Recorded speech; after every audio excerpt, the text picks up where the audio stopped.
மத்திய சாலை போக்குவரத்து மற்றும் நெடுஞ்சாலைகள் அமைச்சகம் மோட்டார் வாகன சட்டத்தில் திருத்தங்களை மேற்கொள்ள முடிவு செய்துள்ளது. இவை வரவுள்ள பட்ஜெட் கூட்டத்தொடரில் நாடாளுமன்றத்தில் தாக்கல் செய்யப்படலாம். அமைச்சரவை ஒப்புதல் இதற்கு அவசியம். அமைச்சரவை ஒப்புதலுக்கு முன் பாதுகாப்பு அமைச்சர் ராஜ்நாத் சிங் தலைமையிலான துணைக்குழு இதை ஆராயும்.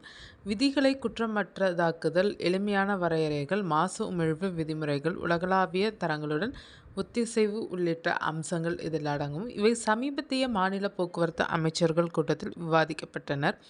இம்மாற்றங்கள் மூலம் மாநிலங்களுக்கான மத்திய வழிகாட்டுதல்களை கட்டாயமாக்க மத்திய அரசு திட்டமிடுகிறது.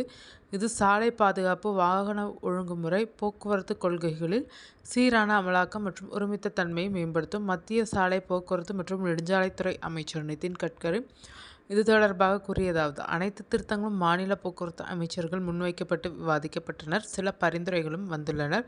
ராஜ்நாத் சிங் தலைமையிலான குழு இதனை ஆய்வு செய்து பின்னர் அமைச்சரவை ஒப்புதலுக்கு பரிந்துரைக்கும். சாலை பாதுகாப்பு, வணிக எளிமை, குடிமக்கள் சேவைகள், ஒழுங்குமுறை போக்குவரத்து, மாசு உமிழ்வு விதிகள், எளிமையான வரையறைகள், உலகளாவிய தரங்களுடன் ஒத்திசைவு ஆகியவற்றில் திருத்தங்கள் கவனம் செலுத்துகின்றனர் என்று அவர் மேலும் தெரிவித்தார். பாதுகாப்பான போக்குவரத்து, சாலை விபத்து, இறப்பு குறைப்பு, காலாவதியான விதிகள் புதுப்பிப்பு, காப்பீட்டு திட்ட மேம்பாடு ஆகியவற்றிற்கு இத்திருத்தங்கள் அவசியம் என அமைச்சகம் கூறியது. மேலும் டிஜிட்டல் மயமாக்கல், ஊழல் தடுப்பு, புதிய போக்குவரத்து நிறுவனங்களை ஒழுங்குபடுத்துதல் ஆகியவையும் நோக்கங்கள். வணிக எளிமைக்கான விதிகள் குறித்து கட்கரி விவரித்தார். தற்போதுள்ள போக்குவரத்து துறையில் பல அபராதங்கள், குற்றவியல் சட்டங்கள் பயன்படுத்தப்படுகின்றன. முன்மொழியப்பட்டபடி தனிநபர்கள் நீதிமன்றத்திற்கு பதிலாக நேரடியாக அதிகாரிகளை அணுகலாம்.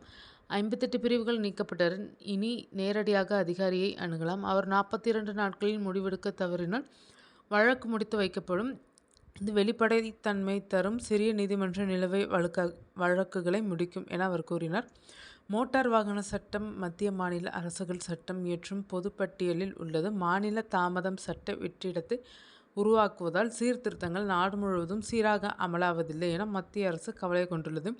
இத்திருத்தங்கள் மத்திய வழிகாட்டுதல்களை கட்டாயமாக்குவதன் மூலம் சாலை பாதுகாப்பு, வாகன ஒழுங்குமுறை, போக்குவரத்து கொள்கைகளில் சீரான அமலாக்கம், ஒருமித்த தன்மையை மேம்படுத்தும் என அமைச்சக வட்டாரங்கள் குறிப்பிட்டனர். தேசிய நெடுஞ்சாலைகள் ஆணையம் பிப்ரவரி 1, 2026 முதல் புதிய ஃபாஸ்டேக் ரிலீஸ்களுக்கு கார், ஜீப், வேன் ஆகிய வாகன வகைகளுக்கு உங்கள் வாகனத்தை அறிந்து கொள்ள KYV செயல்முறையை நிறுத்துவதாக அறிவித்துள்ளது. தேசிய நெடுஞ்சாலை பயணிகளுக்கு சிரமமில்லா அனுபவத்தை ஏற்படுத்தும் நோக்கில் ஃபாஸ்டேக்கை செயல்படுத்துவதற்கு முன்பு வாகன சரிபார்ப்பு பொறுப்பை வெளியிடும் வங்கிகளிடம் முழுமையாக ஒப்படைத்துள்ளது.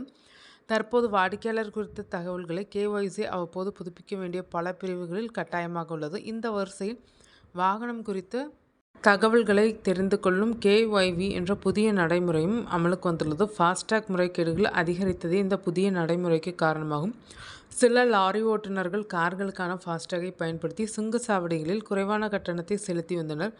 இதுபோன்ற சிக்கல்களை சமாளிக்க ஒரு நாடு தழுவிய பாதுகாப்பை உருவாக்குவது அவசியமானது. இதன் விளைவாகவே KYV அறிமுகப்படுத்தப்பட்டது. ஏற்கனவே கார்களுக்கு வழங்கப்பட்ட ஃபாஸ்டேக்குகளுக்கு KYV இனி வழக்கமான தேவையாக இருக்காது. இருந்தாலும் ஃபாஸ்டேக் கழன்று தவறுவது, தவறான வழங்கல் அல்லது தவறாக பயன்படுத்துதல் போன்ற புகார்கள் எழும்பும் குறிப்பிட்ட சந்தர்ப்பங்களில் மட்டும் KYV கட்டாயமாக்கப்படும் என்று தெரிவிக்கப்பட்டுள்ளது.